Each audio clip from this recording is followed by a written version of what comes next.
kita mengetahui tentang hakikat kematian yang semacam itu, sekarang mungkin kita bertanya, apakah malaikat maut punya delegasi, punya utusan, punya tanda-tanda yang menjadi utusan dia sebelum malaikat maut itu menjemput kita? Maka sesungguhnya diterangkan bahwasanya sebelum kematian itu Allah sebenarnya sudah memberikan banyak peringatan-peringatan sebelum datangnya kematian ketika betul-betul menjemput kita. Allah itu penuh rahmat, makanya ketika Allah memiliki rahmat yang sangat sempurna, maka Allah itu selalu mengirimkan peringatan sebelum malaikat maut itu nanti datang. Peringatan itu tidak bisa dirasakan kecuali orang yang hatinya bersih, sehingga dia sudah mulai merasakan tanda-tanda sebelum malaikat maut itu datang. Tentunya tanda-tanda di sini bukan tanda-tanda sebagaimana kita memahami tandanya kemudian dia sudah mau mati. Tidak, ada tanda-tanda umum yang kita merasa itu tanda biasa, padahal itu sebenarnya adalah tanda-tanda kematian. Apa saja itu? Maka sebelum kita membahas itu, mana dalilnya Ustadz bahwasanya malaikat maut sebelum datang telah mengirimkan delegasi-delegasi yang menjadi tanda bahwasanya dia sudah mulai mendekati kematian, ada peringatan. Maka kemudian disampaikan di dalam surat Fatir ayat yang ke-37, Allah menyampaikan, awalam nu'ammirkum ma yatadakkaru fihi man tadakkara wa ja'akumun nadhir. Maka kemudian disebutkan dalam surat Fatir ayat yang ke-37, dan bukankah kami telah memanjangkan umurmu dalam masa yang cukup supaya kamu berpikir, bagi orang yang mau berpikir, dan bukankah telah datang kepadamu pemberi peringatan. Di sini Allah menyampaikan Allah itu selalu memberikan peringatan sebelum kematian itu datang, supaya kita mengambil bekal sebelum lonceng kematian itu betul-betul datang pada kehidupan kita. Walaupun peringatan itu tidak sebagaimana peringatan dalam bentuk hitungan angka, oh tinggal 3 hari lagi kamu mati, nggak gitu, tapi umum. Mungkin ada yang bertanya, Ustadz, kenapa Allah tidak memberitahu ajal kita? Ibu tahu kenapa Allah itu merahasiakan ajal kepada manusia? Justru karena cintanya Allah kepada manusia dan rahmatnya Allah kepada manusia. Karena kalau manusia diberitahu bagaimana ajalnya, manusia tidak akan ada yang bisa menikmati kehidupannya kalau dia ketahuan kapan dia akan meninggal dunia. Kenapa nggak makan soto, Mbak? Iya, tinggal 4 hari lagi, Dik, saya, Dik. Susah dia. Kenapa kemudian kamu kok dijual mobilnya semua? Iyalah, sudah tidak ada faedahnya. 7 hari lagi saya meninggal. Ya Allah, hati-hati ya Mbak nanti di perjalanan. Nanti orang tidak akan tersenyum. Dan banyak orang yang stres. Mungkin rumah sakit jiwa penuh. Karena banyak orang yang stres ketika memikirkan ajalnya tinggal sebentar lagi. Karena Allah sayang, Allah tidak ingin mengambil kenikmatan dan senyuman pada wajah kita. Allah berikan senyuman, Allah rahasiakan ajal, kamu tinggal persiapan aja secara umum supaya kamu tidak perlu ketakutan sepanjang hidupmu. Ini loh, ya umum. Allah itu kalau ingin supaya kita takut kepadanya, itu Allah tidak minta terus-terusan. Takut sama Allah itu tidak terus-menerus. Kalau Allah itu ingin kita takut, Allah jadikan ajal kita diketahui. Itu manusia tidak ada yang pengen senang-senang, ya atau tidak? Allah itu ingin supaya kita dominasi harinya lebih banyak takut sama Allah. Itu sudah cukup untuk mendapatkan rahmatnya Allah. Karena saking rahmatnya Allah kepada kita. Makanya itu yang menjadikan kita paham. Ternyata semua perbuatan yang Allah lakukan kepada manusia itu menunjukkan kasih sayang Allah yang tiada batas. Betul kata Imam Ibnu Qayyim, kalaulah setiap manusia tahu bagaimana cara Allah itu mengatur hidupnya dia, pasti meleleh hatinya. Karena dia cinta betul kepada Allah yang sempurna mengatur hidupnya dia.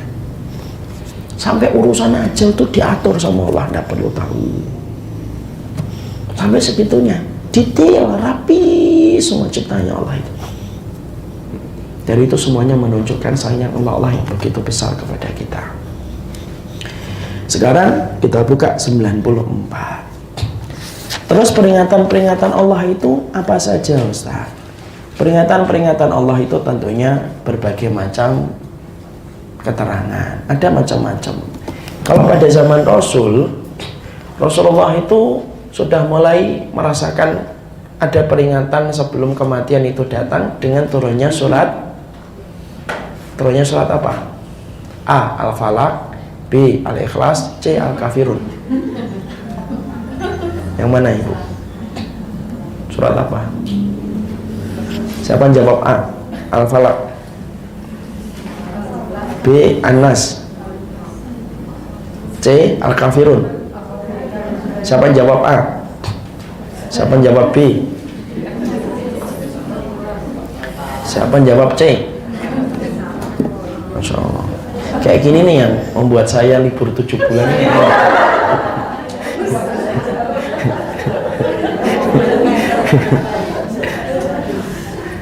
Surat apa ibu yang membuat Rasulullah merasa dekat dengan kematian? A. Al-Falaq, An-Nas, atau Al-Kafirun? Yang jawab A angkat tangan. 1, 2. Yang jawab B? Yang jawab C? Insya Allah.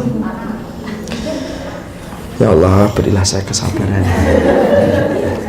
Yang jawab A salah. Yang jawab B salah.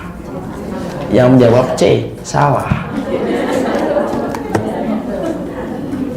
Jawabannya yang benar itu surat An-Nasr.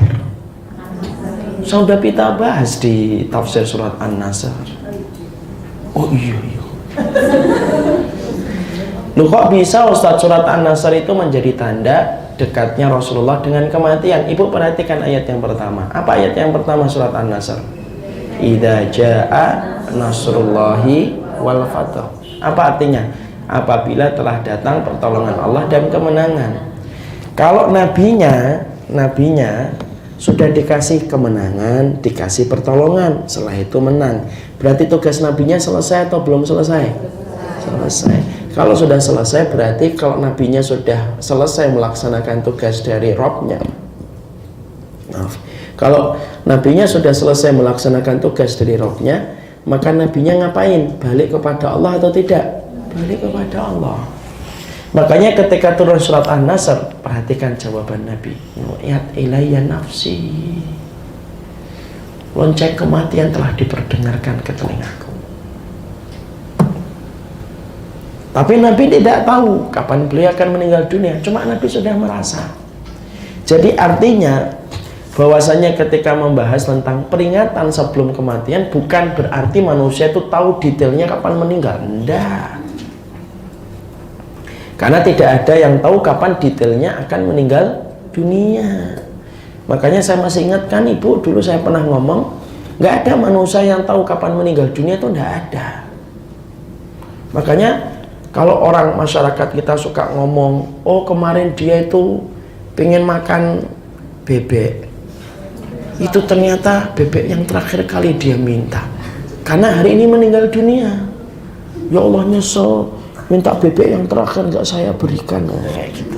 Kasihan banget di kuburan. Emang di kuburan mikir bebek.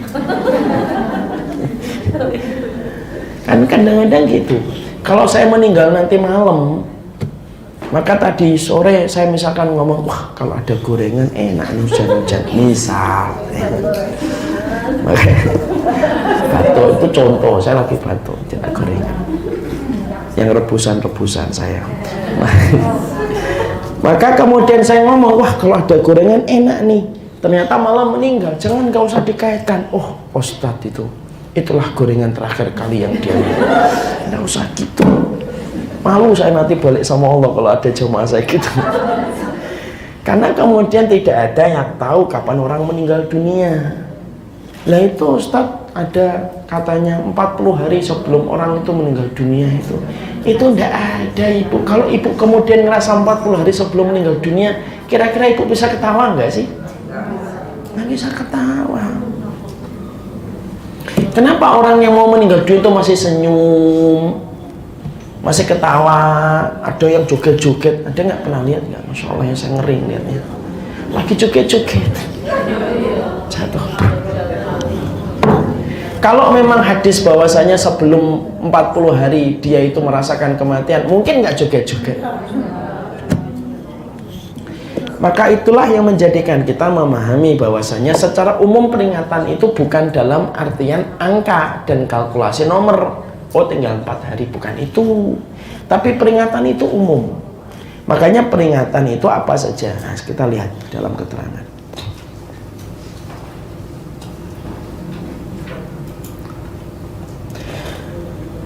A'darallahu ila mri'in akhara ajalahu hatta balaghahu sittina sanatan.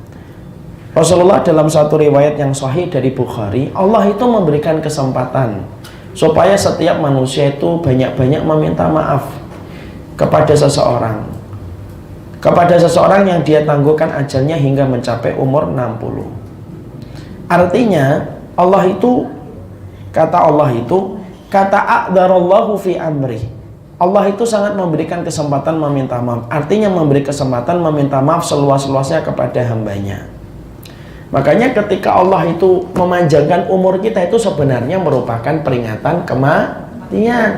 Kalau Allah sudah memberikan kepadamu umur, berarti kamu harus tahu tanda dipanjangkan umurmu itu berarti dekatnya peringatan untuk menuju kepada kematian.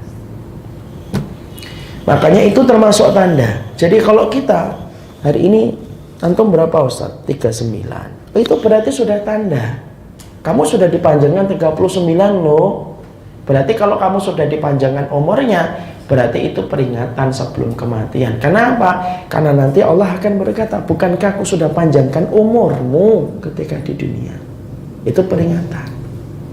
Makanya kalau kita akhirnya mengkaitkan dengan ini, makanya sebenarnya ulang tahun itu sebenarnya tidak masuk akal gitu. Karena ulang tahun itu kalau kita pikir secara adat, secara syariat, dua-duanya mari kita merenung. Hatinya harus bersih ya. Jangan marah dulu. Kalau kita melihat ulang tahun itu secara akal, apa yang kita rayakan ketika Allah panjangkan umur itu, kita sebenarnya sedang mendekati kematian. Yang dirayakan apa? Kalau kita mengatakan merayakan kenikmatan, bukankah merayakan kenikmatan itu dengan ketaatan? Kalau kita merayakan lahirnya kita, bukankah lahirnya kita sampai umur kita sampai lahirnya kita sampai sekarang ketika memperingati berarti dekatnya kita dengan kematian? Secara akal tuh tidak masuk ibu.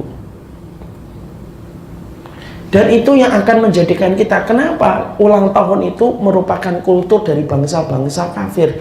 Karena orang kafir itu pengen hidup 1000 tahun. Kalau mereka bisa minta 1000 tahun, mereka minta 1000 tahun. Makanya setiap ada momen kelahiran itu sebenarnya itu cita-cita mustahilnya mereka.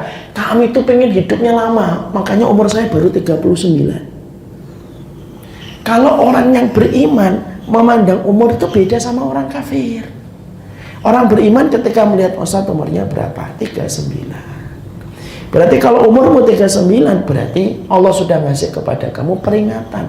Allah panjangkan umurmu, berarti harus siap untuk meninggal dunia. Itu secara logika itu tidak masuk kalau ada orang memperingati ulang tahun. Belum lagi niup lilin dan lain sebagainya. Lilinnya disesuaikan dengan jumlah umurnya kita. Ya kalau cuma anak kita 17 tahun masih mendingan. Nah kalau Nabi Nuh merasakan ulang tahun 1650 lilin itu setengah jam nggak habis-habis lilinnya. Makanya kalau kita mampu tinggalkan.